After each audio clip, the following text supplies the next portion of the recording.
Hello, everybody, and welcome to Tuesday's edition of Big Blue Kickoff Live, presented by Cadillac, the official luxury vehicle of the New York Football Giants. I am John Schmeelk, joined by Matthew Citak. The phone number for you is 201-939-4513. 201-939-4513. We'll take your calls throughout the show. Paul's in for me yesterday. Thank him for stepping in, along with Mr. Citak, for taking over the usual Monday slot. I had something going on that I had to take care of. I appreciate them stepping in. I don't want to review that Giant Raven game again because I think Brian Dable said it as best he could in his post-game press conference. We ran into a very good football team. They played well. We didn't. So that's how you get to 35-14, and that's, I think, all that needs to be said about it. We know the Ravens are one of the best teams in the league, and they showed that against the Giants on Sunday. So I thought today would be a fun day to do something a little bit different. I've been watching a lot of non-Giants football this year. I know you have as well. And I'm sure you guys will be diving into that too as we get towards the end of the year. We have a lot of standalone games. The Saturday windows are going to start. You have the games on Christmas Eve, the games on Christmas.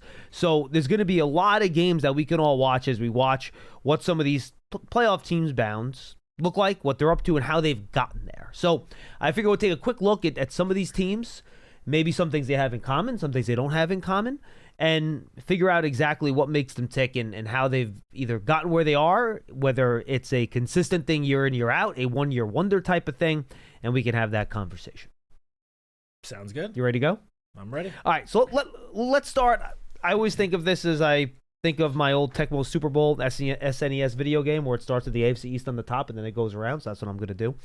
Buffalo Bills, one of the best teams in football right now. They had a huge 42-28. Was that the final score of that game? 45-28 against the Lions over the weekend? I think it ended one possession, didn't it? Oh, you know what? I think the Lions did have the late score. You're right. So it was 48-42. And the Bills, behind two epic Josh Allen performances the last 2 weeks, are looking like one of the tougher outs in the National Football League. So you look at where the Bills are. You have Brandon Beane and Sean McDermott, their general manager, head coach, been together since 2017. So this is their 8th season together at the helm. They obviously have a top 5, top 3 quarterback. You could put him, Lamar, and Patrick Mahomes in whatever order you want. I would put Allen at 2 myself because I just can't put anyone over Patrick Mahomes because he just keeps winning in every big spot that he needs to win in. It's like one of those deals where even though Brady might not be having the best individual year, he's always the number one quarterback because of your confidence in him in a big spot. That's how I feel about Mahomes right now. Fantastic. This year, what I pulled for each one of these teams is where they are in terms of DVOA on both sides of the ball. So I got on offense, the Bills right now are second in DVOA, so second best offense in the league, and they're 10th on defense. Their yards are a little bit worse on defense, 23rd in terms of yards on defense, but 10th in terms of DVOA. So those are the two ways I kind of broke down each team. And look, top quarterback, coach and GM have been together a long time. Where you look for their other investments, their major investments in terms of free agency, re-signing guys, and draft have really been on the defensive line. Where you look at Greg Rousseau, you look at Ed Oliver, they signed Von Miller to that. Was it a trade? Trade for Von Miller? They traded for Von Miller a couple years ago. Then I think they brought him back. Yeah. So that's where a lot of their investments have been. They have not invested a ton in perimeter players. Dalton Kincaid was a first-round pick. They traded for Amari Cooper this year. But they haven't put a ton of resources into that. James Cook was a mid-round draft pick at running back. Dawkins is a guy they've re-signed on the offensive line, but he is not a super high pick. They don't have other super high picks on the offensive line. So for them, it's quarterback, it's defensive line, and it's continuity with the GM and the head coach. Yeah, I mean, I know easy to say, but the success of the Bills starts and finishes with Josh Allen. Yeah. I mean, what he's been doing, especially this last month, is insane. I mean, he's playing out of his mind. Last week, not this past Sunday, the week before, 3 passing touchdowns and 3 rushing touchdowns. What he did this past Sunday against the Lions, granted a depleted Lions defense, but still was unbelievable. And that came to the last 2 games were after that game against the 49ers in the snow, where he had that ridiculous play where he scored the touchdown with Amari Cooper lateraling him the ball. So, yes, the Bills have been playing some great football, but I mean, again, it's easy to say, but it starts and finishes with Josh Allen. He has elevated the play of all of those offensive playmakers around him. I mean, as you mentioned, they have not spent, a top draft pick on any of these playmakers. Dalton Kincaid is the only one who was a late first round pick. Yeah, I meant top 10, 100%. top 15. Well, I mean, they also haven't been picking in the top 15 because of Josh Allen. But Dalton Kincaid was 25th. Yep. Keon Coleman was the first 33rd. Pick in the second round? Yep, 33rd. James Cook was the last pick in the second round. 63. mean, you go through all the playmakers. I mean, not a single one of them were the Bills taken with a high pick. He has elevated the play of everyone around him. Over the years, we've seen him also sort of mask some of the, I would say, slight weaknesses Buffalo has had at times on the offensive line. When you have a quarterback that can just avoid pressure and run for 20 yards while running over 3 defenders and picking up a first down or a touchdown, it masks some of your other deficiencies. And yeah, I mean, on the defensive side of the ball, I would say you nailed it with it seems like they've spent a lot of resources on the defensive front between Rousseau, Epinesa, Ed Oliver. I mean, I think all of those guys were first or second round picks. Epinesa was a 2. Oliver and Rousseau were 1. Yeah, and Oliver was taken pretty high. He was one of the top 10 picks that they've had. Overall, yes. I believe, Correct, around there. Yes. But yeah, that's another team that have sort of over the years have had injuries to their secondary, and just because they're such a juggernaut on offense, it's masked everything. So this is a team where if you find a quarterback that's even 80% of what Josh Allen is, you'd be in pretty good shape. Yes. All right, let's move to the next team, the team leading the AFC North, and we'll hit on the Steelers and the Ravens because they have a big game coming up, I believe, this week, correct? Saturday. Yeah, so that Saturday, is a 4:30. Standalone Saturday game. And the Steelers right now have a 1-game lead on the Ravens in the AFC North, so both these teams are ones worth talking about. Steelers right now 17th in terms of offensive DVOA. That's gone up since Russell Wilson has been there, obviously. 7th in defensive DVOA. Obviously, Mike Tomlin has been there forever. They've had a lot of continuity with the front office. And again, this is a team that has really put a lot of resources up front on both sides of the football. Last 2 years, they've used 2 first-round picks on offensive linemen, a second-round pick on an offensive lineman, and a fourth-round pick on an offensive lineman. Go back a little bit further. They worry about their work up front. Alonzo Highsmith is one of their not Alonzo Highsmith. Alonzo Highsmith is the running back from the 90s. Alex Highsmith. Thank you. There wasn't Alonzo Highsmith. That is not a fictitious player. Trust me. They have obviously T.J. Watt on the other side, which helps. Cameron Hayward's been there a long time. They have used some high picks on perimeter players. George Pickens was a second-round pick. Calvin Austin was a fourth-round pick. Darnell Washington, the tight end, was a third-round pick. They used a second-round pick on Keanu Benton a couple years ago. Roman Wilson was a third-round pick this year. Obviously, they go out there, they pay Patrick Queen. They made Peyton Wilson a third-round pick this year. So they used a first-round pick on Joey Porter Jr. Actually, that was the first pick in the second round. Thank you. So they've spread it around a little bit, but the Steelers are a team where they kind of created something and then added the quarterback to it, right? They've been kind of circling between quarterbacks, whether it's Pickett or Justin Fields. I'm trying to remember who was there before Pickett that they ended up battling on in Pittsburgh. After Roethlisberger? Yeah.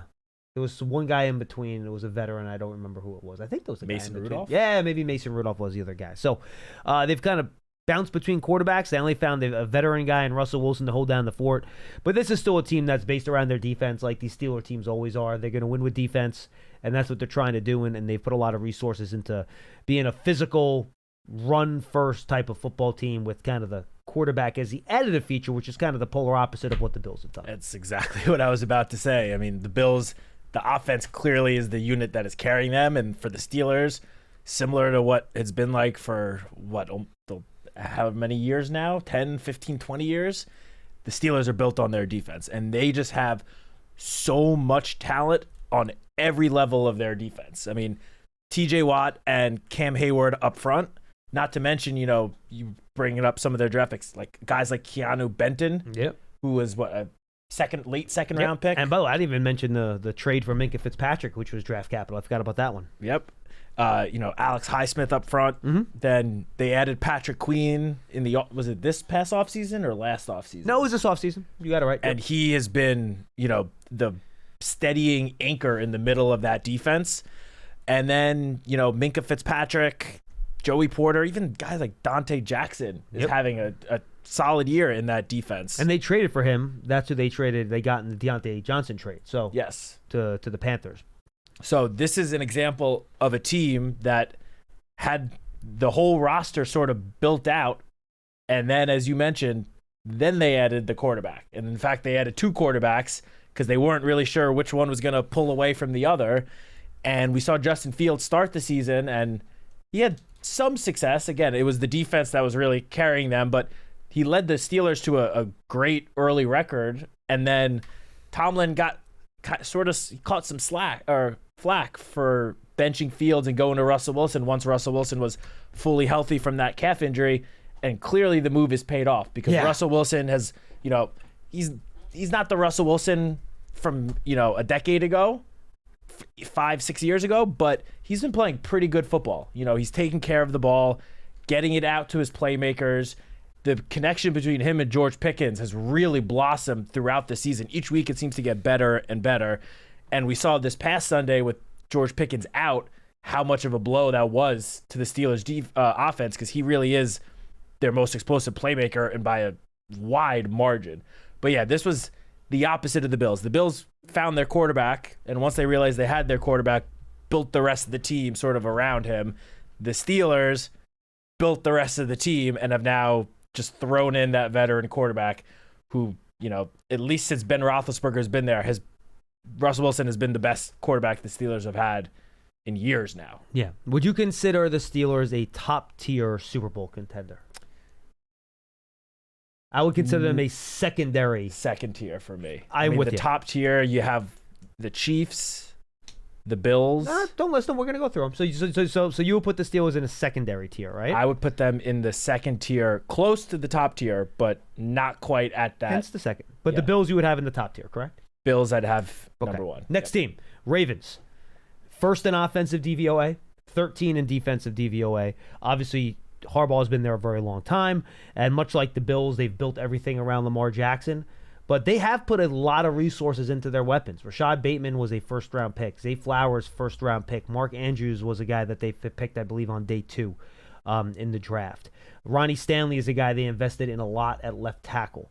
So they have put a lot of pieces around Lamar Jackson, and some of the pieces on defense have gotten older and have departed, which is why I think that group has taken a bit of a step down. Roquan Smith not having as good of a year this year. They have invested a lot of draft capital in some pass rushers. Odafe Owe, Adisa Isaac. It's always kind of like that David Ojabo, end of the first round, beginning of the second round type of guys where they've invested in a lot of the pass rushers. So that's where they've invested a little bit. Nate Wiggins, a cornerback. They drafted Rosengarten, an offensive tackle. So they've spread their resources around too in terms of where they've invested. But much like with the Bills, and you add Derrick Henry obviously in the offseason, which is a big addition as a running back. But this all begins and ends with Lamar Jackson. And that's how they've built this team, whether it was when Lamar first came out, when he was more of a runner, and they built their offense around that aspect of the game. As he's continued to advance as a passer, they've leaned into that a lot more. We saw that personally this week with his accurate throws down the field and his 5 touchdowns. So this is really, for me, a top-tier Super Bowl contender. I will put them in the top tier, ahead of the Steelers, despite the fact that the Steelers are ahead of them in the standings. And it really, again, they found that difference maker or quarterback, and everything is built around that. Yeah, I kind of view this team similar to how I look at the Bills. Yeah, me too. And, they both found their quarterbacks in that same draft. And you have top tier for you, for top tier Super Bowl contender? Or would you put them with the Steelers in second tier? I would put them at the very top of the second tier. Okay, fair enough.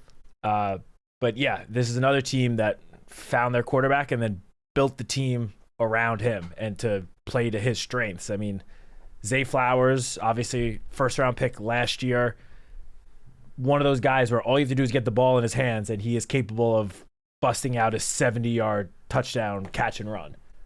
Great receiver in space. All you need to do is get him the ball, which obviously Lamar is more than capable of doing, but They also, as you mentioned, have Rashad Bateman, who has really taken a big step this year as that deep threat for this Ravens defense. And, Lamar's accuracy, I feel like, has really improved each year he's been in the NFL. This year, he's got 34 touchdowns to 3 interceptions with a 68% completion percentage. Is that good? It's pretty good. It's pretty good. And the highest passer rating in the NFL.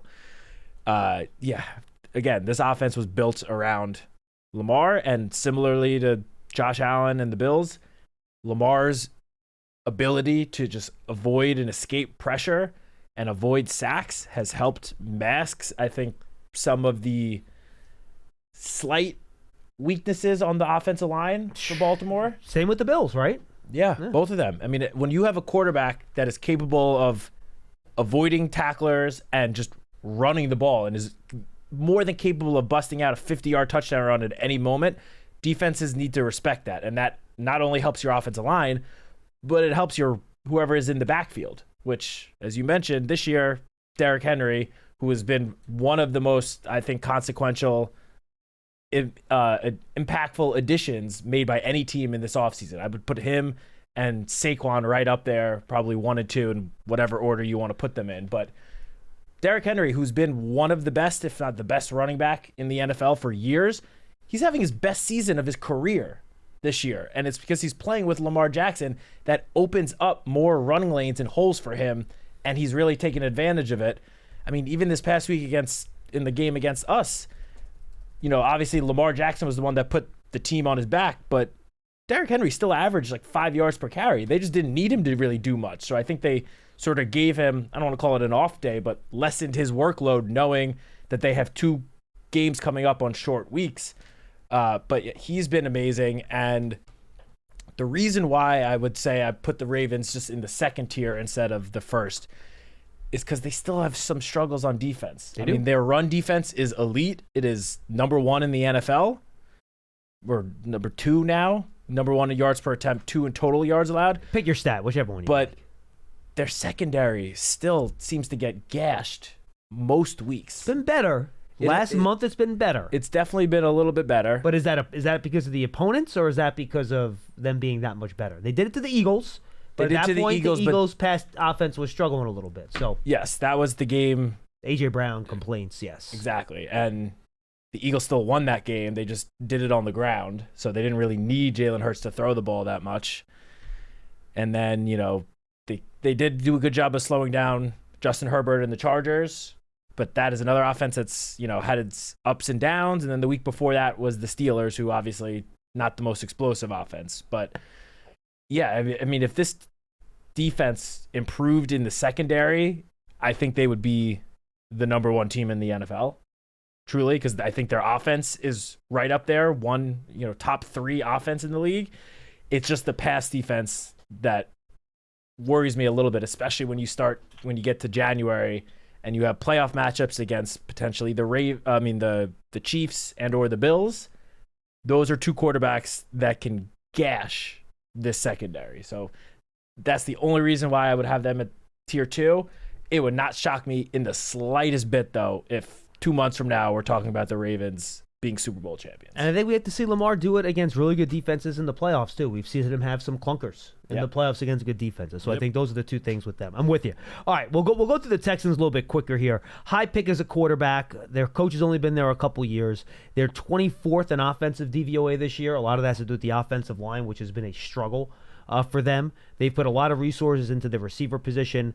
They paid Nico Collins on a big extension. Relatively high pick. Tank Dell was an investment. Obviously, Stephon Diggs was a trade for them. Joe Mixon was a big running back signing for them. But again, that's a team that's offense is being held back by the offensive line. It's really been a struggle. Defensively, believe it or not, they're first in defensive DVOA right now. I think that's been lost a little bit. People don't realize how good their defense has been with guys like Will Anderson, Jalen Petrie, who has been a good safety for them. Derek Stingley has obviously been fantastic as a corner, as a very, very high draft pick. Kamari Lassiter has done a pretty good job as a rookie for them. So they have some players on that side. They have invested on that side of the ball in terms of where they've put some of their draft capital.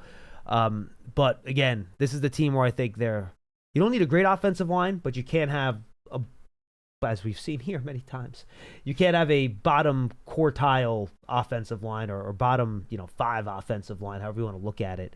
That's where it's going to catch up to you, and I think it's really caught up to them with their inability to run it consistently this year, really, and with some of C.J. Stroud's struggles. I would not put them in any Super Bowl contender category. I would put them in a playoff team, but non-Super Bowl contending category.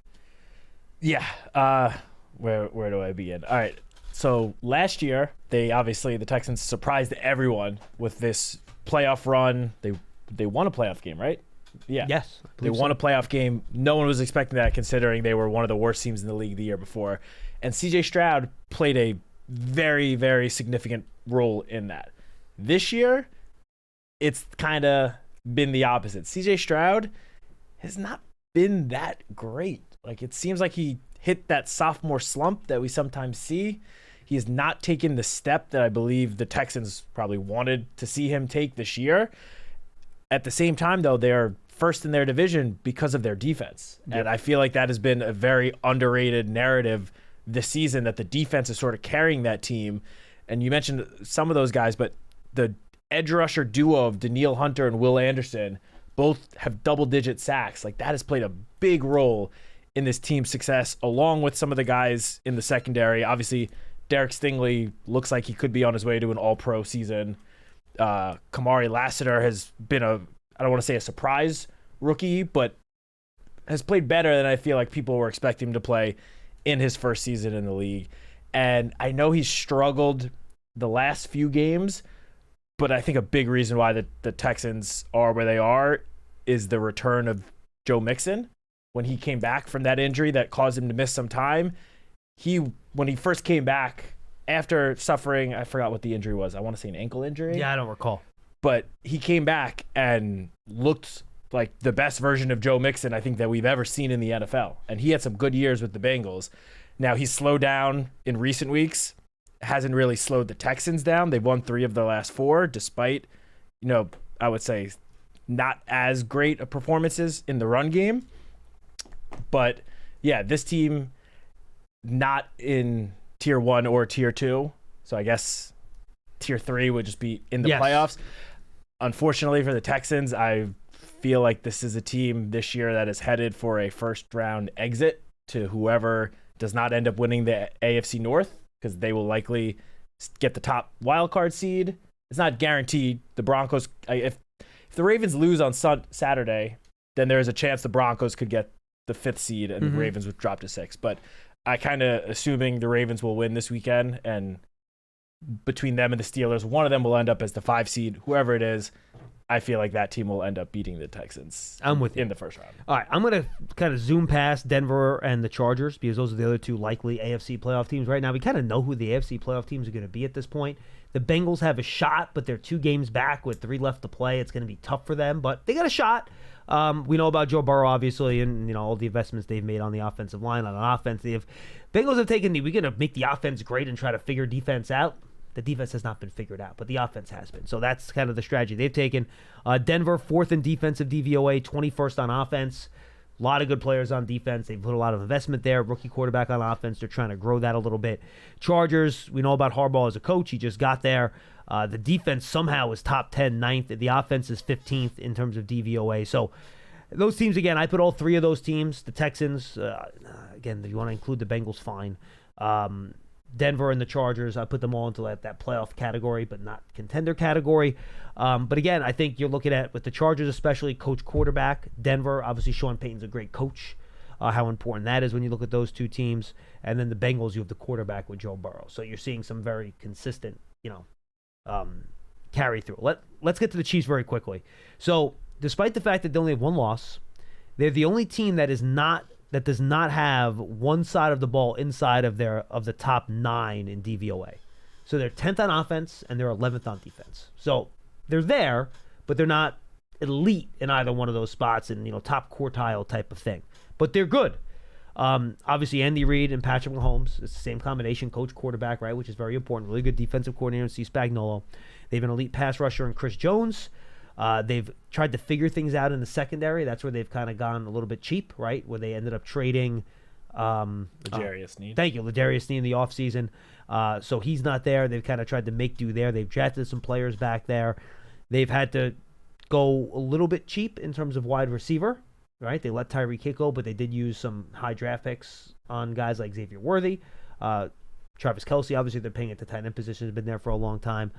But look, they've also tried to use the draft on the offensive line, and while they have some good players there, one of their left tackle positions is a real question mark right now. That could be an Achilles heel for them. They signed Jordan Humphreys to be a potential veteran tackle for them. It has not worked so far, but they're working on it. I think they drew Tooney out there at left tackle in the game against the Browns this past week, so they had to move him outside against Myles Garrett. Good luck.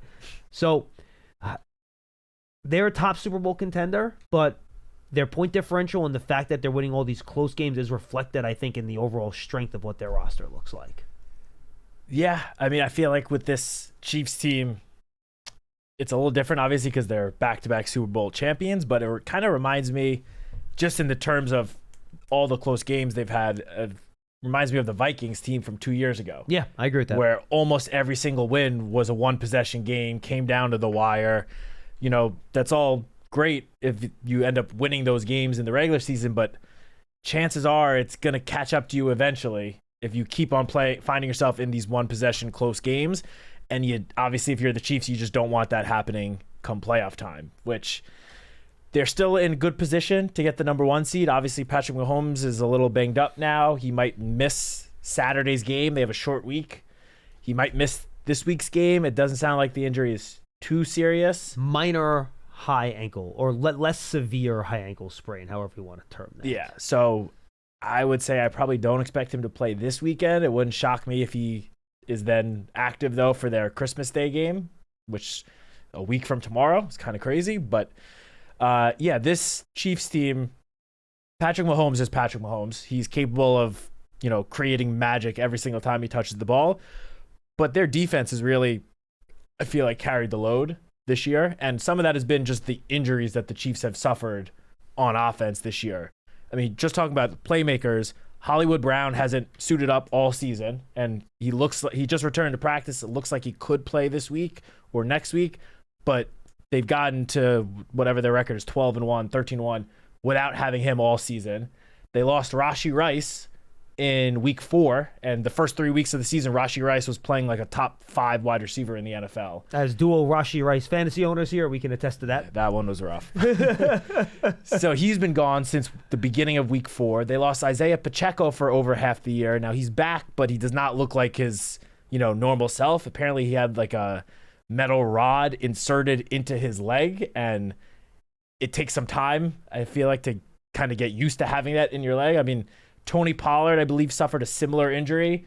And then last year with the Cowboys, did not look good the entire season. Yeah, it took a long time for him to get back. This year has looked a lot better, but again, we're talking about potentially the next season for Pacheco.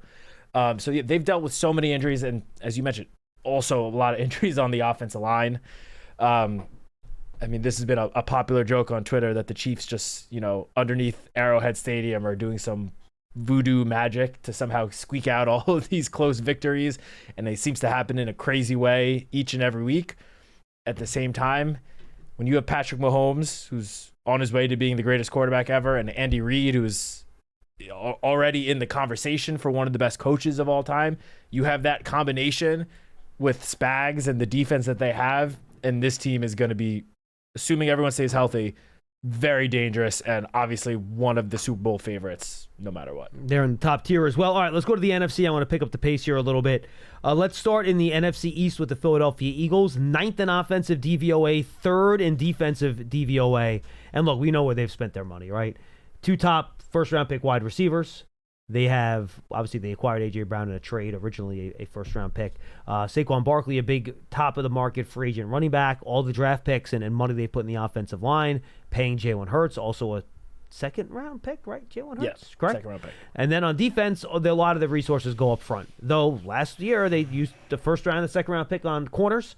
So they have a lot of good players. The way they use the salary cap is unique in terms of pushing money back. They're very much like the Saints. They do it in a more creative way. But I think the Eagles right now, for me, are a legitimate top-tier Super Bowl contender for me. I would almost think with all the injuries on the Lions, I would almost call them a favorite right now to come out of the NFC, which pains me to say it, but I think it's probably true. And again, you have a team that's built a little bit different, right? I wouldn't consider Jalen Hurts a top 5 quarterback. I would consider him more of like a top 12 type of quarterback, right? Something like that. But really good up front on both sides of the ball, elite playmakers outside, and an elite running back. So that's kind of how the Eagles have built their thing, which is a little bit different. We follow them closely, obviously, here. We know where they've used their resources in the draft, where they've always, it's a lot of upfront stuff, defensive line, offensive line, things like that. So they've built things the right way down there. They got a really, really good football team. Yeah, I mean, the offense, I feel like, has stayed pretty much the same other than the addition of Saquon Barkley. Obviously, there have been some slight changes to the offensive line with, Jason Kelsey retiring, some injuries they've had throughout the season. But for the most part, this is the same defense that they've had. I mean, the same offense that they've had for the last couple of seasons at least. Again, with Saquon Barkley being added, and he's been amazing for them. I mentioned that earlier. Don't need to go into that. But what's impressed me about the Eagles this year, and it pains me to say this, is that they went from having one of the worst defenses in the NFL last year to the number 1 defense this year in terms of yards and points allowed. The number 1 scoring defense and the number 1 defense in terms of least amount of yards allowed on the year. And a big part of that, as you briefly mentioned, was the additions that they made in the draft this past year in the secondary. I think, I'm with you. I think a bigger part was Vic Fangio coming in, to be honest with you. Yeah, I think Vic Fangio was able to take all of the talented pieces they had and mesh it all together, because up front, transform it into this elite unit. Looks like last year's team. Like the front up front, yeah. Up front, yeah. I mean, except you lost Fletcher Cox. Right, correct. You're right. Who's obviously been the stalwart there. And now Brandon Graham has been playing too. He's out for the year. So that's 2 of your vets that aren't there right now. Now, Jalen Carter taking a big step has played a big role in their success up front, but it really comes down to the performance of the 2 rookies, Quinyon Mitchell and Cooper DeJean. They have been outstanding and have led to the Eagles having the number 1 passing defense in the NFL. Again, this was a unit that last year could not stop anybody. And now this year, the number 1 unit in terms of points, yards, passing yards. I mean, pick a number and they're towards the top. It's crazy. Big, kudos to Howie Roseman for how he's drafted. A lot of those defensive draft picks he's had the last couple of years have really paid off. And, another underrated offseason signing they had, Zach Bond, has been playing out of his mind this year. Great for them. Easily the best season he's had in the NFL. And unfortunately, it's come when he signed with the Eagles. But yeah, the offense is great on Philadelphia. They obviously have so many talented players on offense, but the reason that they are 12-2 and a legitimate Super Bowl contender this year is because of how good their defense is. All right, Lions, I would put them in the top tier as well. So I think our top tier here for Super Bowl contenders is probably, when we're all said and done, going to be Bills, Chiefs, Eagles, Lions. You think that's fair? Yes, and I'd probably put them in that order as well. Okay. Now the Lions with all the injuries they've had. I might put the Eagles ahead of the Chiefs, to be honest with you. I might. I wouldn't blame you. So Detroit, 4th in offensive DVOA, 5th in defensive DVOA. That defensive DVOA is going to drop, though, because I have not counted them, but I feel like 7 or 8 major injuries on defense. I mean, it's a mess. It's been crazy. How they've been able to maintain it is a credit to Aaron Glenn and what a great job he's done as defensive coordinator. That dude's going to be an NFL head coach next year. I'm darn near convinced of it. Good personality, too. Tough guy, former player. Someone's going to want to hire him as their head coach around the league with as many openings as is probably going to be around the NFL. So, look, we know what they've done. They got Jared Goff in that trade and a couple first-round picks to boot to trade for Matthew Stafford. They turned those first-round picks into weapons outside. Amon-Ra St. Brown hit on a mid-round pick. That's huge, man, hitting on those mid-round picks. Penei Sewell, the big offensive tackle. We know about the rest of their offensive line, really good. Taylor Decker was a high pick. And then on defense, look, Aiden Hutchinson, second overall selection right after Trayvon Walker. And they've made it work in the back end. They haven't spent a ton of high picks on their corners and safeties, but they've made it work. In fact, the one Ohio State corner that they picked in the top 5 fizzled out. His name doesn't come to mind for me right now. Who was the Ohio State corner that they picked in the top 5? It was like 3 years ago that fizzled out. I will look that up. But look, they've done a good job, but they're very much... Yeah, Jeff Okudah. Jeff Okudah, thank you. It's very much an offensive-based football team right now with all their injuries on defense, but their offense it's elite. It's really, really good. And they have a very unique head coaching, Dan Campbell, and how he goes about things, which the players like. And they're a really good team. But again, they've built well through the draft. They got a good head coach, a good quarterback. Again, I put him in that Jalen Hurts top 12 quarterback type of area. And they're a good football team, and they are, once again, a top tier contender.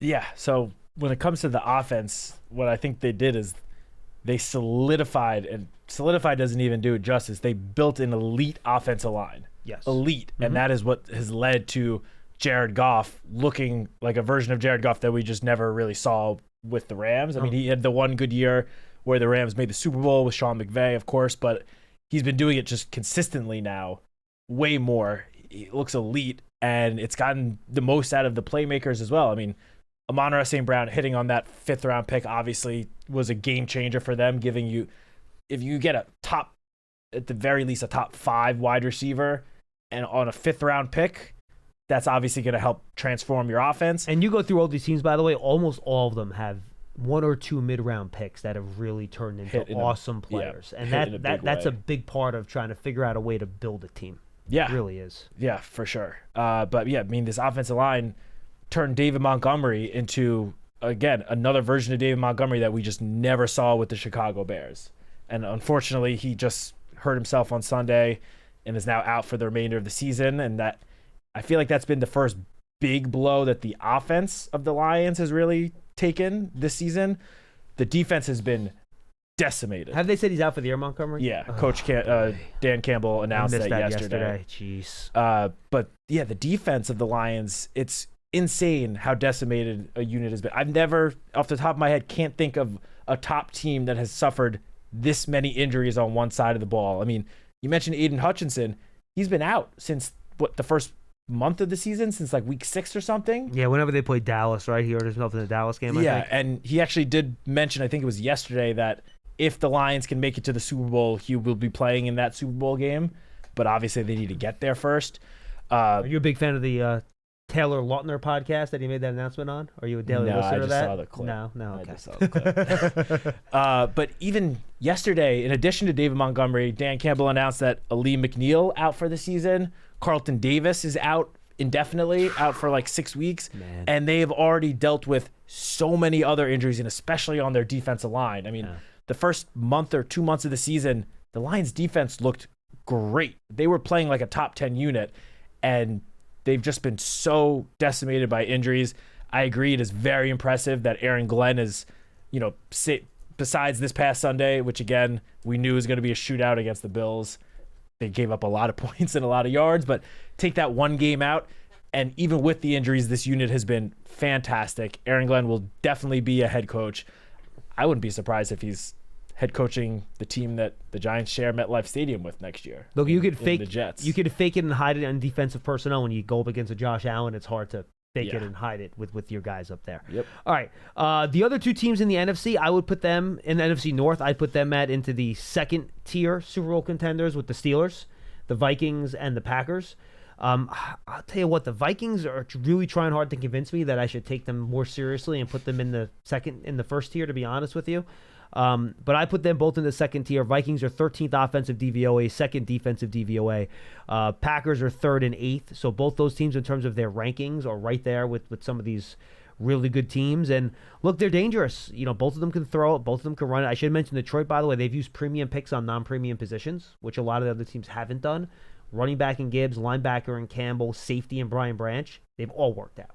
All worked out. So that's, again, I think when we get to the end of this, and I'll put the pedal to the metal here a little bit. Look, the Vikings bring in a quarterback that's a reclamation project in Sam Darnold. They have 2 first-round wide receivers in Jefferson and Addison. Defensively, that's the thing where they've kind of tried to make it work. And just Brian Flores, another guy who's going to be up for head coaching jobs this offseason, has done a masterful job. For the Packers, it's been a youth movement. Like, they haven't spent a ton of money on one individual guy except for Jordan Love, and that just happened, right? Like, they have young wide receivers on defense. They have a bunch of young defensive linemen. They haven't broken the bank, I don't think, on any non-quarterback player on the roster yet that I can remember, unless I'm forgetting someone. Maybe their corner that is hurt, that didn't play this past week. Who's their top corner in Green Bay?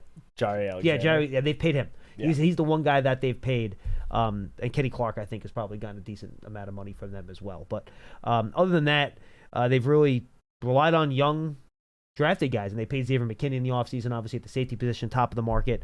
So that's where those guys are for me. Tampa and the Rams, I'll put them in the playoff non-contender categories, though Tampa is dangerous. Look out for Tampa. 7th offensive DVOA, 17th on defense. Rams are 8th on offense, 18th on defense. So those teams are kind of in that same category, but I would be surprised if either Tampa, the Rams, and I'll throw the Seahawks into this too, as they have the chance to make it still with the Cardinals, whatever.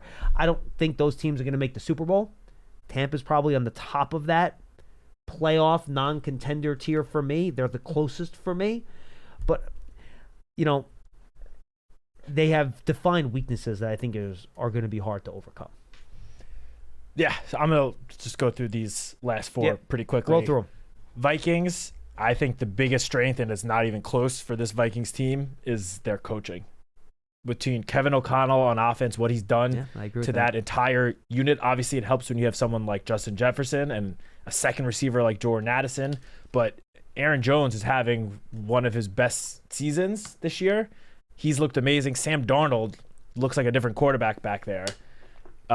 So major kudos to Kevin O'Connell and what he's done to that Vikings offense. And then Brian Flores on the defense has been nothing short of spectacular, how he's transformed that unit. I mean, the Vikings defense has been one of the worst in the league for the last couple of seasons, and now he's transformed them to one of the best in the NFL. Now, they're not perfect. They have some weaknesses, mostly in the secondary, but that defensive front and the way he just disguises blitzes and disguises his different looks, it's week 15, and last night they just played week 15.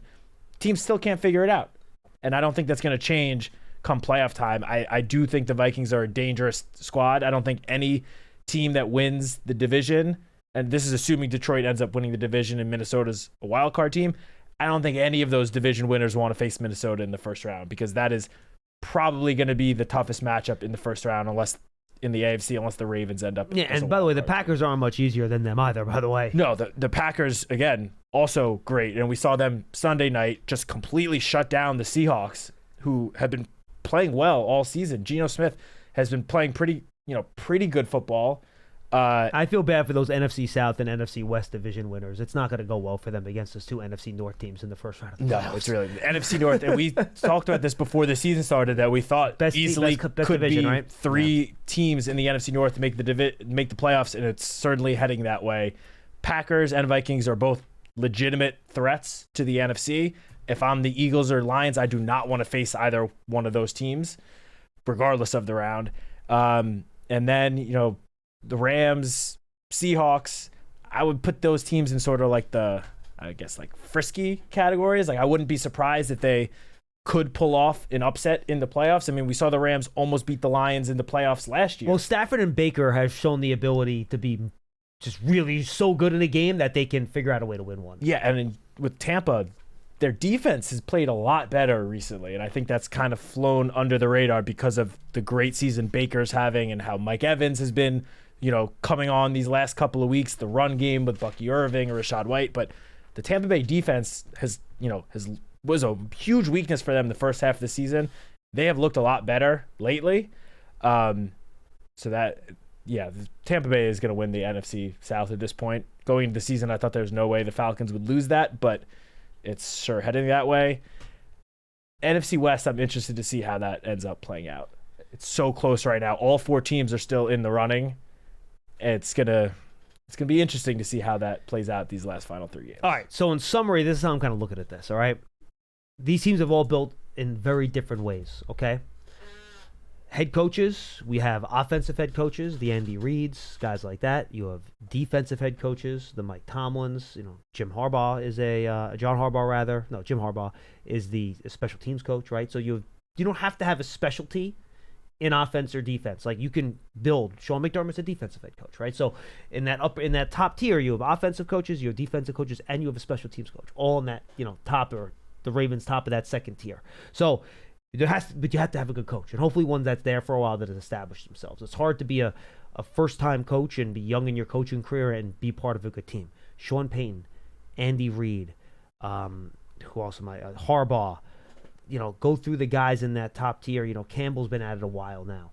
It's hard to have a coach that's just starting be that super contender. You got to have a top 12 quarterback. Doesn't have to be a top 5 quarterback, but you got to have like a top third, right? But a top third of the league. You got to find your quarterback in that group. However you do it, if you really want to be a true contender, do you find occasional guys that don't fit into that category? Sure, but it's very, very hard to do. It's very hard to do. So can't have a bad offensive line. You don't need a dominant one, but that can hold you back. You know, you'd like to have a top 20, top 15 if you could. I was going to say, at the very least, middle of the pack. Yes. At the very least. Don't be in the bottom quartile, right? Yep. Ideally, don't be in the bottom third. If you could be like under 20, like 1 through 19, somewhere in that area, great. I think you can survive with that and you can be okay. You know, because a lot of these teams don't have great offensive lines, but as long as it's not a sieve, you're okay. You have to have at least one elite weapon, right? Preferably a wide receiver. All these, you know, look at these teams. Amon-Ra St. Brown. The only teams that can get away with not having an elite wide receivers are the ones with the elite top 3 quarterbacks, right? You look at our groups. Which are the teams that don't have the elite wide receivers? The Bills, Josh Allen. The Ravens, Lamar Jackson. The Chiefs, Patrick Mahomes. And I guess the Steelers as well. Yeah, but we didn't have them in like the top tier. Yeah, but yes, correct. They do not have a top tier guy. You know, you look at these other teams. Vikings arguably have 2 of them, the way Jordan Addison's been playing.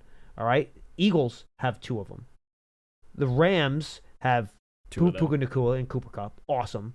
The Green Bay Packers kind of do it by committee. They don't have one dominant guy, so that's one team that maybe is a little bit different than the others. The Lions have Amon-Ra St. Brown. So if you're not going to have that top 3 quarterback and you're just going to have like, you know, the 9th or 10th best quarterback, you better have the elite weapon to help that 8th or 9th best quarterback look like a top quarterback. Like Tampa Bay with Mike Evans with Baker Mayfield. Perfect example. So, and then finally on defense, you have to be able to hold your water up front, rushing the passer. Because eventually, in big spots, in 2-minute drills in close games, that pass rush is what's going to win games for you. Even go back to, you know, the Patriots losing to the Eagles, right? What finally knocked Tom Brady and the Patriots out? It was Brandon Graham getting the sack in the strip, right? So eventually you have to have a pass rush that gets you home. So to me, that's what you look at as the things that are important as you build the team. And I think the lessons the Giants can take as they move forward here, as they try to figure out how to get into one of these categories of this team in terms of what's important. So again, you don't have to have all these, but there are some things that you can't have, some things are musts, and I think those are the things that are really, really important if you want to be a contending team.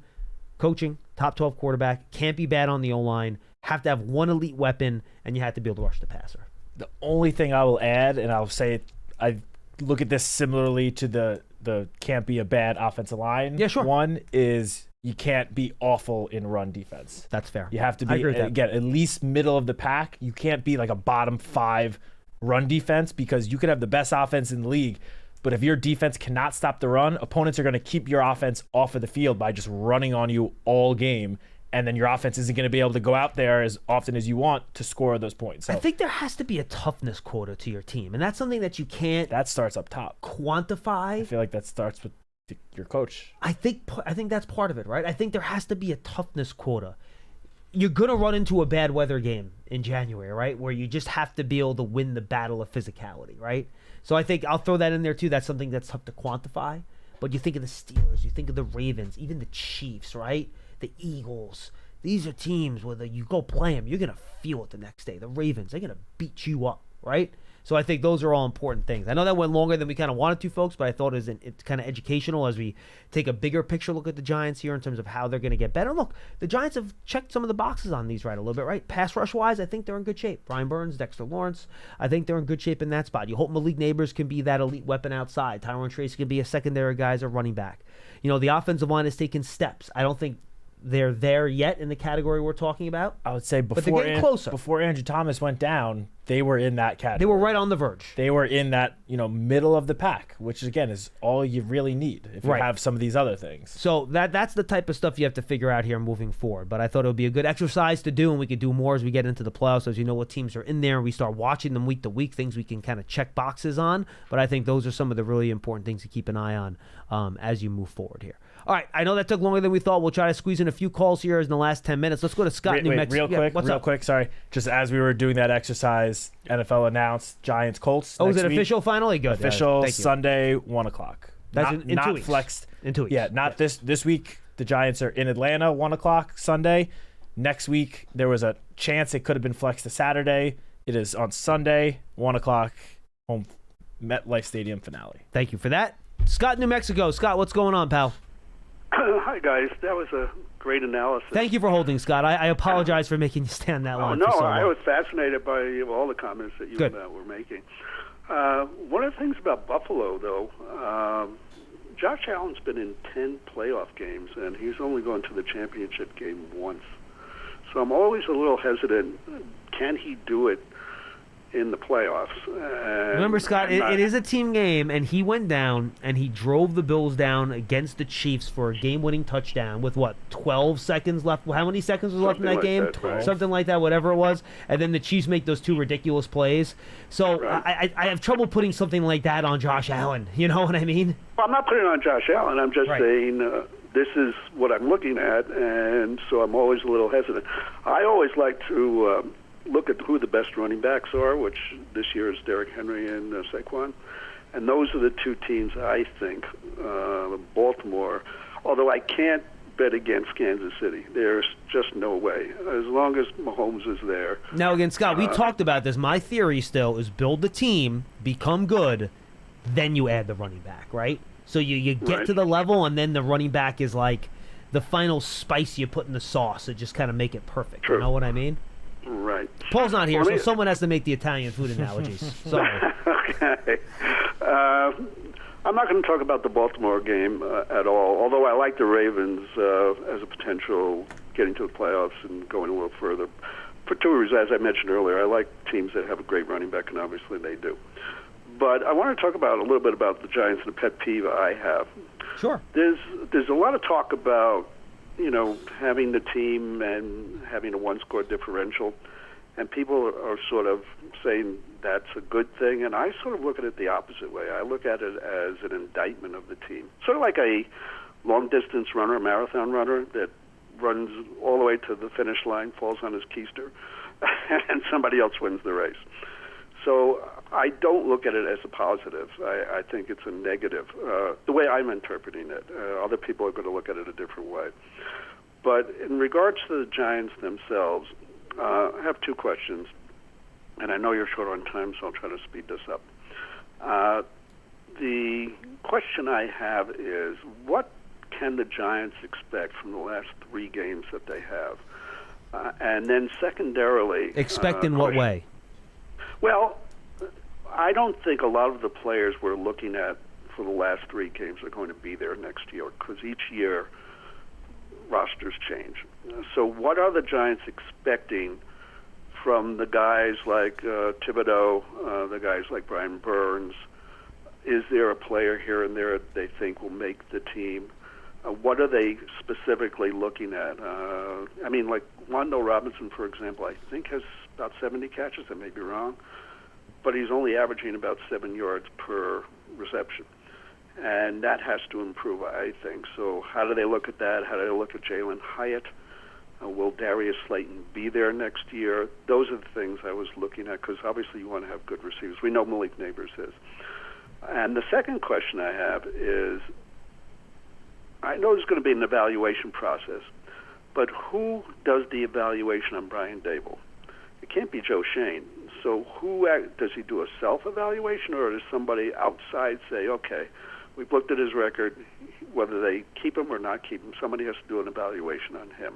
So I was wondering how that is going to manifest itself. Yeah, I don't know. I'll let you guys. Thank you, Scott. I'll Appreciate let you the guys call. go. Yeah, I don't know exactly how that process is going to go, but I imagine Joe Shane's opinion is going to be included in that, and then obviously you have the Mara and Tisch families, and that's where that decision is going to get made ultimately. Yeah, I'm with you. That's simple. And the first one, real quick. And by the way, he mentioned all these guys that have been around. All these guys in the secondary on the defensive line, that practice squad players, they're playing for NFL contracts next year, man. I think that's 100%. Why we're getting so much good effort on that side of the ball. Yeah, what you expect these last 3 games is you want to see who's going to go out there and try to help this team win a football game. Go out there and give 110% in a game that, frankly, doesn't mean much other than, pride. Who's going to go out there and put their best effort out there and try to help this team win a game? I think it was Joe Burrow spoke about this like a week or 2 ago when asked about the same thing because the Bengals pretty much, I mean, they have a small playoff chance, but long shot.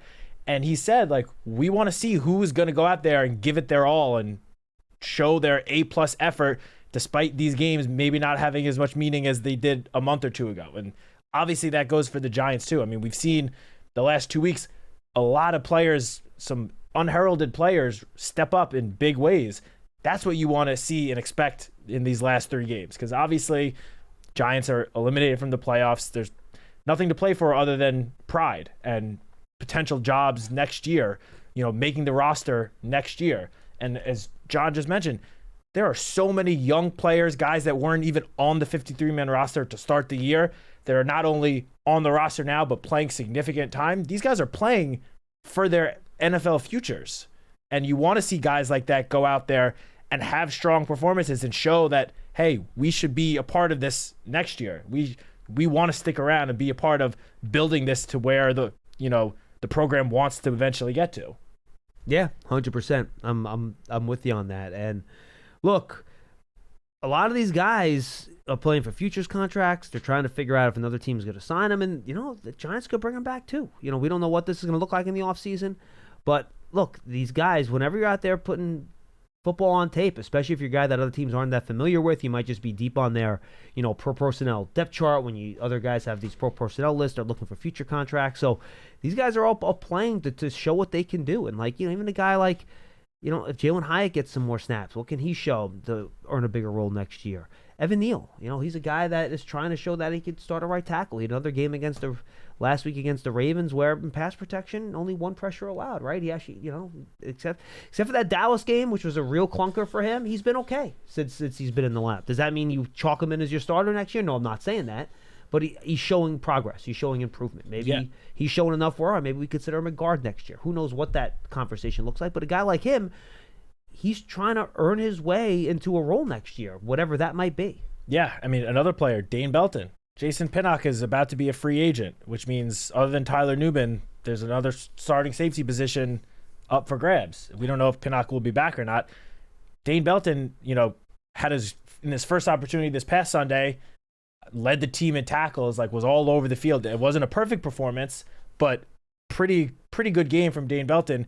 What can he show in these last 3 games? Can he show enough where in the offseason the Giants front office decides we feel comfortable with Dane Belton playing significant snaps at the safety position next year next to Tyler Newman? It's guys like that. I mean, Giants are going to pick high in the draft. Yes. They're going to have a lot of free agency money. A lot of cap space. Who on this team can show, all right, you don't need to add a guy at this spot because I'm here? And a good example of that, I feel like, and he's kind of done this all season, but especially the last 2 weeks, Micah McFadden has shown so much, especially with Bobby Okereke out these last 2 games. Micah has put, the defense sort of on his back in a way. I mean, in the Saints game, he was fantastic. That was the best game of his young NFL career. He's, if he continues to show this, I'm assuming the Giants would have plenty of confidence going into next year with him and Bobby being the 2 middle linebackers again. That's just one example of a guy who, throughout the season, in a season that has, fallen apart and drifted away from where, the hope and expectations were earlier in the year, has continued to play well and shown that he wants to and should be a part of this team's future. And there are examples like that throughout the roster at different positions to various levels, but that's what you want to see these last 3 games. You want to see guys still going out there, giving it 110%, try to win the games. And even if you're not winning, keep these games close. Don't get blown out. That's what you want to see in these last few weeks. I love to see Deonte Banks get back on the field and see what he could do the final 3 games. Cordell Flott's play, I think, has shown me enough this year. I feel good about him, but can he stay healthy? That's something that's plagued him since he's got into the league. Is he a guy that can stay on the field? Remember, he got drafted. There was a big topic of conversation with him. 170 pounds soaking wet, right? At that size, can you stay healthy long term? He has not been able to do that so far. Can he get back on the field and continue to play?